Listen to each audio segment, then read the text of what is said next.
Coming up at 9 o'clock, a local family joining us in studio to share their firsthand experience with pediatric feeding disorder, or PFD. Maybe more common than you think, what they are doing to help other Valley families. Coming up at 9 o'clock.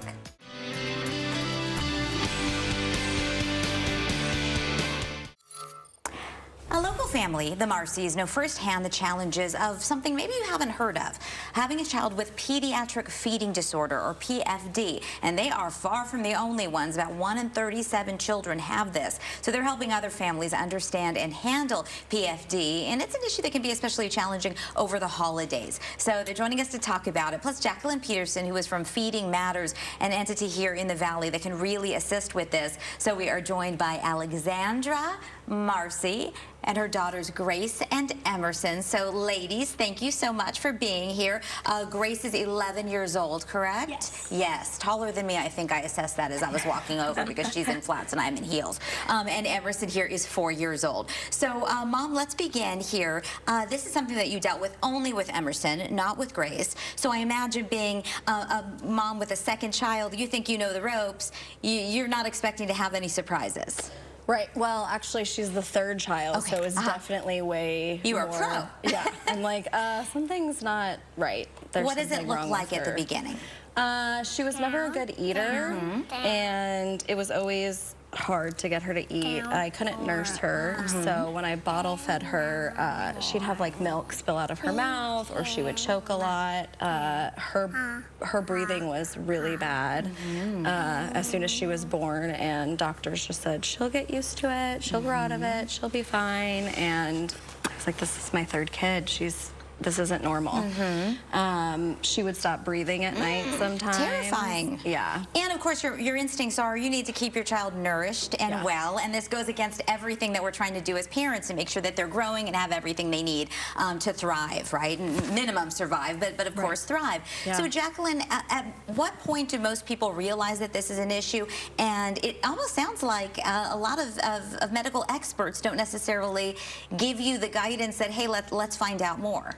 Yeah, unfortunately, this is an issue that is not taught well in medical or grad school for healthcare professionals, and so that's why we're here to raise awareness and to support families as Feeding Matters. But oftentimes, you'll talk to families and they know right away. They know that there is something wrong, and it progressively may get worse. It also looks a little different depending on the child and what the feeding disorder looks like. And the important part is to listen to that intuition that says something's wrong, something needs to be looked at. And so, you know, pushing for that with your healthcare professional if they're not listening to you is really important. Yeah, we've got some of the information there on the screen.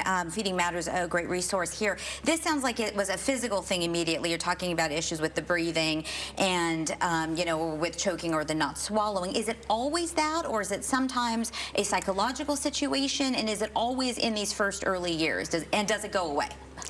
So it's a combination of many different things. There's definitely like a physical component of medical feeding skill. How do we chew, swallow? To learn that mechanism sometimes, okay. But there's definitely a psychosocial impact. Feeding is a relational thing.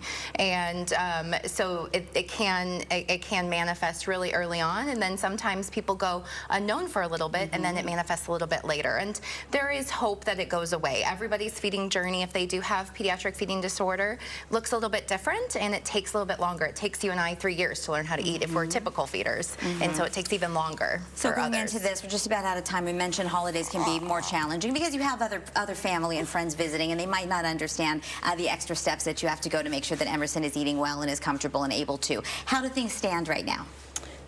With holidays or just Emerson in general? Yes, with her health and with her eating. Her original feeding issues have resolved. We are on a new journey now where she was just diagnosed with ARFID, which is another type of feeding disorder.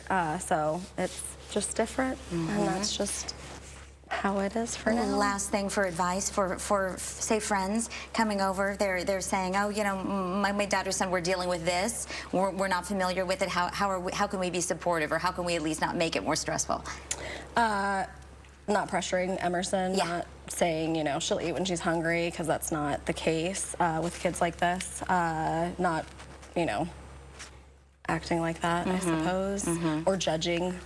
Yes. don't know. That's always useful, right? Yeah. Especially at this time of year. Yeah. Well, thank you so much for coming and talking with us. And Big Sister, I imagine you're just a good example all the time, right?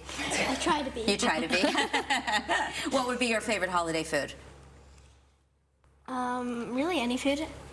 Food is pretty good. Her favorite. You got both ends of the feeding story here, right? Yeah. Okay. Well, ladies, thank you so much. Feeding Matters is a resource there. If you have questions, if you want to know how to navigate these conversations with your doctors as well, go there. And thank you so much, Emerson. It was lovely to meet you.